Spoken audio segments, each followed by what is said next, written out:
Welcome to Srilatha organic farming. మనము ఇప్పుడు onion అంటే ఉల్లిపాయల్లో డిసీజెస్ చూద్దాము. ఏదైతే నేల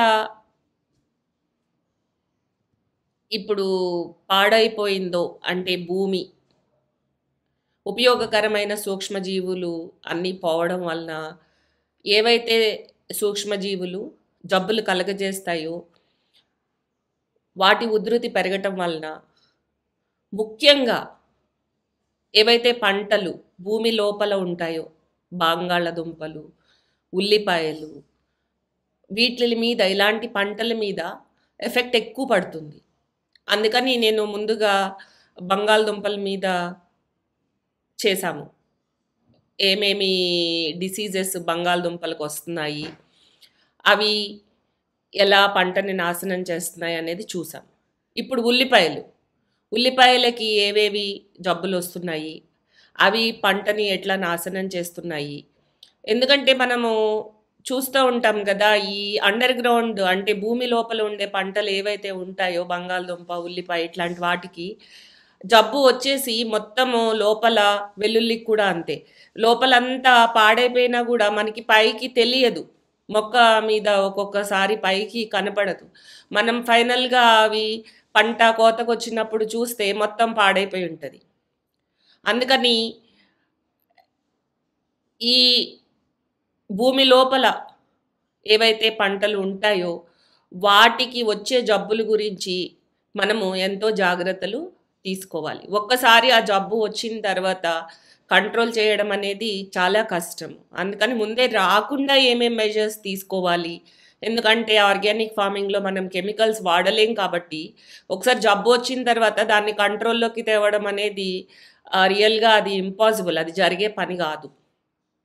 ముందే మనం జబ్బు రాకుండా చూసుకోవాలి. దానికోసం ఏం చేయాలనే దానికి ఇప్పుడు మనం చూద్దాం. ఉల్లిపాయల్లో చూసినట్టయితే మనకి ఫంగల్ డిసీజెస్ ఉంటాయి, అంటే శిలీంధ్రాలు ఉంటాయి. తర్వాత బ్యాక్టీరియాలు ఉంటాయి, అంటే బ్యాక్టీరియా కాజ్ చేసే డిసీజెస్ ఉంటాయి. తర్వాత వైరస్ కాజ్ చేసే డిసీజెస్ కూడా ఉంటాయి. ముఖ్యంగా మనం చూసినట్టయితే ఫంగస్ అంటే శిలీంధ్రాల వలన వచ్చే జబ్బులు ఎక్కువ ఉల్లిపాయల్లో. అవి ఏంటంటే బేసల్ రాట్, అదేంటంటే ఫ్యూజేరియం అనే ఒక ఫంగస్ వలన వస్తుంది. డౌనీ మిల్యూ, అది కూడా పెరనోస్పోరా అనే ఒక ఫంగస్ వలన వస్తుంది.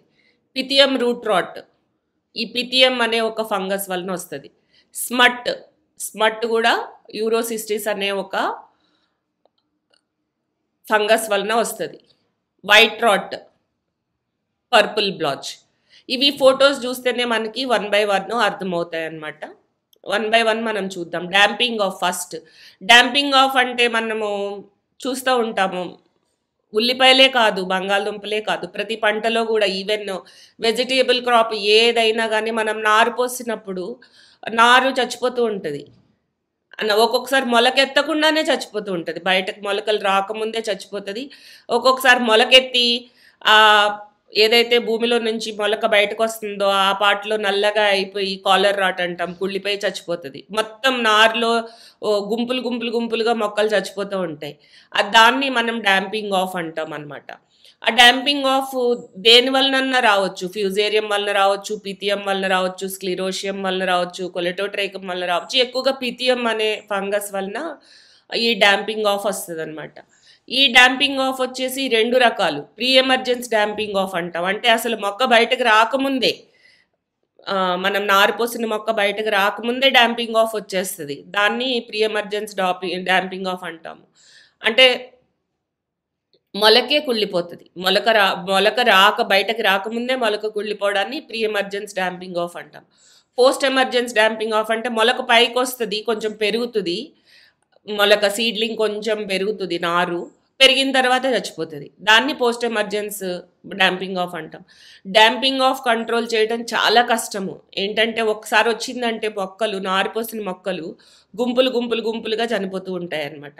అందుకని ఈ డాంపింగ్ ఆఫ్ రాకుండానే మనం ముందు సీడ్ ట్రీట్మెంట్ చేసుకోవాలి. ఆర్గానిక్ ఫార్మింగ్లో ఎస్పెషల్లీ ఈ ఏదైతే ఉందో ట్రైకోడర్మాతో సీడ్ ట్రీట్మెంట్ చేసుకోవాలి. తర్వాత సాయిల్ కూడా ఎక్కడైతే నర్సరీ పెంచుతున్నామో ఆ ఏరియాని కూడా ట్రీట్మెంట్ చేసుకోవాలి. మంచి డ్రైనేజ్ ఉన్న అక్కడే మనము ఈ నారుని పెంచుకోవాలి. తర్వాత ప్యాథోజన్స్ సాయిల్ బార్న్ అంటే భూమిలోనే ఉంటాయి ఈ ప్యాథోజన్స్. అందుకే ఎప్పుడు ఈ ప్యాథోజన్ పాపులేషన్ పెరగకుండా మంచి సూక్ష్మజీవుల్ని మనం వేసుకుంటూ ఉండాలి. ఎందుకంటే ఈ డాంపింగ్ ఆఫ్ కాజ్ చేసేవి అవి చెడ్డ సూక్ష్మజీవులు. వాటిని కంట్రోల్లో ఉంచాలంటే ఎప్పుడు మనము మంచి సూక్ష్మజీవులు నేలకి వేసుకుంటూ ఉండాలన్నమాట. ట్రైకోడర్మా అనేది ఒక మంచి సూక్ష్మజీవి. ఈ డాంపింగ్ ఆఫ్ని కంట్రోల్ చేయడంలో ట్రైకోడర్మా చాలా పాత్ర పోషిస్తుంది.